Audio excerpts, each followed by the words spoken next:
Buenas tardes, profesor y compañeros. Nosotros somos el grupo número 2 del Laboratorio de Biología y a continuación les vamos a presentar nuestra práctica laboratorio sobre los fenómenos de ósmosis, difusión y diálisis. Me presento, mi nombre es Andrea Marcela Remolina Bastos. Mi nombre es Karina Natalia Becerra Pablo. Mi nombre es Eric Norbey Palacios Guevara.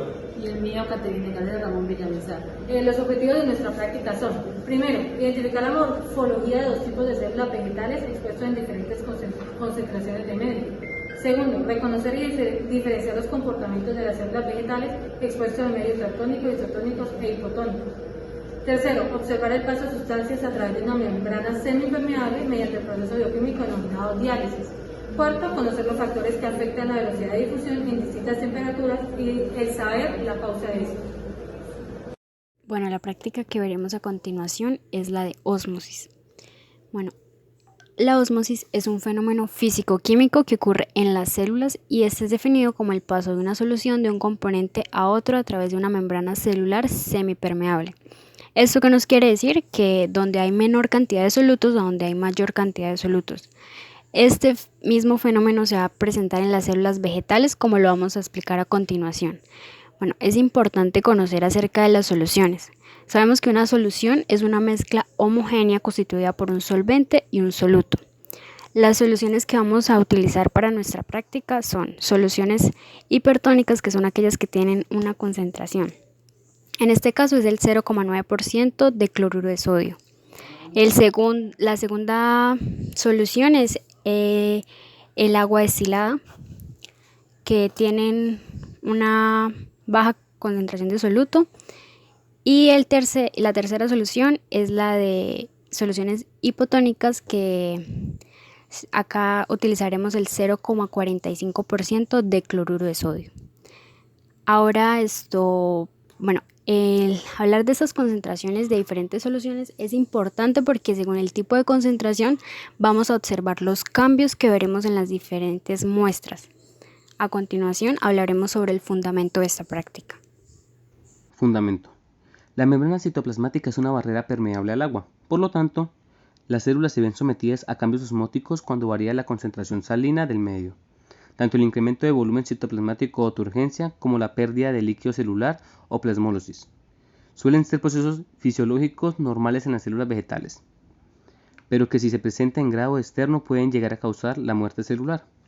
Estos fenómenos osmóticos pueden observarse con facilidad en las células de la epidermis de muchos pétalos de flor, en los que su color se debe a la acumulación de pigmentos en las vacuolas citoplasmáticas. Los cambios osmóticos se revelan con claridad en las vacuolas, pues su color varía en intensidad y extensión al cambio de concentración del pigmento.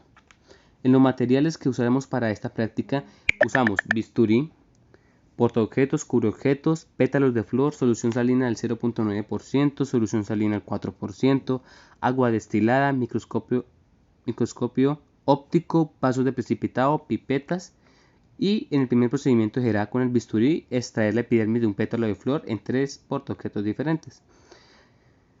Al observar la lámina que le pusimos una gota al 0,9% es una solución hipertónica. Procedemos a observar la estructura de la membrana plasmática de la muestra de flor y este medio en el que tiene mayor osmolaridad en el medio externo, por lo que una célula en dicha solución pierde agua debido a la diferencia de presión, es decir, a la presión osmótica. Sin cambiar el tamaño de esta, sin enchiquitarla o sin encogerla o hincharla. Bueno, en la ampliación 4X la descripción sería que se observan las células por toda la muestra siendo de un color violeta de la flor Catharanthus roseus, que es la flor de chocolate, como la conocemos. Bueno, hay óvalos que serían las células y al agregarle esta agua se observa normal, ya que es un medio isotónico porque es aquel en el cual la concentración de un soluto es igual afuera que adentro de la célula. La resolución sería que el color es violeta, están los óvalos, o sea, las células normales, y ahora veremos la ampliación en 10X. En 10X la descripción sería que se observan las células de un tamaño más grande, ya que es otro objetivo más grande, siendo un color violeta de la misma flor de chocolate. Ahora observamos también un color verde y las células aún lucen normal, sin ningún cambio aparente. La resolución sería que el color sigue siendo violeta y ahora hay un verde y posee pues las células normales en estado normal. Ahora veremos la ampliación en 40X. Bueno, la descripción sería que observamos las células de un tamaño mayor por toda, pues siendo que es un objetivo aún mayor. Las células están de color violeta y verde de la flor chocolata. Ahora se observa como un color más verde y las células siguen luciendo normal. La resolución sería que el color es violeta y ahora verde. Poseen las células normales, ya que es un medio isotónico como hemos dicho anteriormente. Práctica de diálisis. Para hacer este experimento de laboratorio, primero debemos conocer qué es la diálisis. La diálisis es una prueba que permite la identificación de los movimientos a través de la membrana de las diferentes sustancias dependiendo de su tamaño. En bioquímica, la diálisis es el proceso de separar las moléculas en una solución por la diferencia de sus índices de difusión o presión osmótica a través de la membrana semipermeable. La diálisis es una técnica común del laboratorio y funciona como el mismo principio de la diálisis médica. Típicamente una solución de varios tipos de moléculas es puesta en un bolso semipermeable de diálisis, como por ejemplo en una membrana de la celulosa con poros, el bolso es sellado. Entonces, este bolso de diálisis sellado se coloca en un envase con una solución diferente e incluso puede ser agua pura. Las moléculas lo suficientemente pequeñas como para pasar a través de los poros tienden a moverse de adentro hacia afuera del bolso de la diálisis en la dirección de la concentración más baja. En cambio, las moléculas más grandes, que en el caso de la membrana plasmática puede ser el ADN, algunas proteínas o los polisacáridos, que tienen dimensiones significativamente mayores que el diámetro del poro, son retenidas dentro del bolso de la diálisis. Los materiales que utilizaremos para esta práctica de laboratorio son una bolsa de papel celofán, una liga, remolacha y agua de grifo. El papel celofán actuará como la membrana semipermeable y la remolacha será la partícula que quiera atravesar esta membrana. Primero, pelamos la remolacha y la licuamos para extraerle el zumo. Ya teniendo el zumo de remolacha, colocamos este extracto vegetal sobre el papel celofán. Con la liga lo amarramos en el extremo y lo sumergimos en el recipiente, con agua al clima que ya tenemos preparado, donde reposará aproximadamente 2 horas. Hay que tener en cuenta y debemos procurar que el agua del recipiente debe alcanzar al menos la mitad de la bolsa del papel celofán o por encima de este nivel. Luego de 2 horas, podemos observar que el agua ha adquirido el color característico de la remolacha, pero que el extracto en sí no ha atravesado la membrana semipermeable, que es el celofán en este caso. Esto sucede gracias al fenómeno que conocemos como diálisis, donde una membrana semipermeable, la cual posee poros de mínimas dimensiones, permite el paso de ciertas moléculas de acuerdo a su tamaño. También podemos decir que algunas moléculas de soluciones, tanto del agua como del vegetal, se están separando por la diferencia de sus índices de difusión, todo a través de una membrana semipermeable, como ya lo mencioné anteriormente. Por eso en este experimento se analiza cómo algunas moléculas son lo suficientemente pequeñas para atravesar la membrana, la cual sí contiene unos poros, es cierto, pero no visibles a nivel macroscópico. Por ello, la coloración se torna púrpura. Al igual pasa en la membrana plasmática. Las moléculas demasiado grandes son retenidas en el medio en que se encuentre, lo cual permite solo el paso mínimo de concentración en la célula.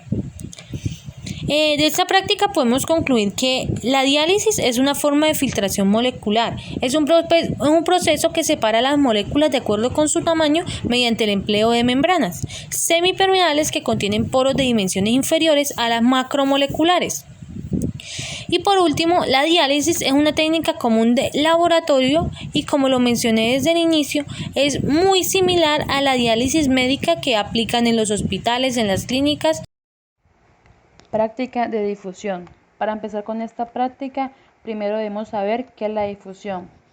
La difusión es el movimiento de partículas o moléculas de una zona de alta concentración a una zona de baja concentración hasta obtener una solución uniforme, la cual es producida por la energía cinética de las partículas en movimiento. Esta energía es generada por parte de las células, por lo tanto es un movimiento pasivo, es decir, que no requiere de ATP. La velocidad de difusión depende del tamaño de las partículas o moléculas y de la temperatura. La causa de la difusión es el movimiento térmico de estas mismas. Los procesos de difusión simple en la membrana citoplasmática pueden ser difusión simple a través de la membrana o difusión simple a través de los canales proteicos. El experimento consiste que en 3 vasos de agua con diferentes temperaturas vertamos un colorante, en este caso utilizamos vinilo para poder observar el proceso de la difusión. Entonces, en 3 vasos de precipitado diferentes se agrega agua en distintas temperaturas, agua fría, agua a temperatura ambiental y agua caliente. Y en cada vaso agregamos unas gotas de vinilo y esperamos unos minutos. Después de transcurrir este tiempo, en el vaso que contiene el agua caliente podemos observar que el colorante hace la difusión rápidamente a diferencia de los otros. ¿Por qué sucede esto? Es porque a esta temperatura los puentes de hidrógeno se rompen, permitiendo así que las partículas o moléculas de agua se muevan con mucha más fluidez. Es por esta razón que el colorante y la molécula de agua chocan entre ellas, al igual que contrae el vaso, permitiendo así la rápida difusión del colorante. En el vaso que contiene el agua a temperatura ambiental podemos observar que la difusión no es relativamente rápida al no ser expuesto a temperaturas extremas. Esto no va a afectar el movimiento de las moléculas en donde el colorante va a hacer la difusión, solo que a comparación del agua caliente esta va a demorar un poco más. En el caso del vaso con agua helada, la difusión que ocurre aquí es mucho más lento debido a la temperatura, aunque al pasar el tiempo determinado cada uno logra hacer la difusión por completo. El efecto de la temperatura en la velocidad de la difusión.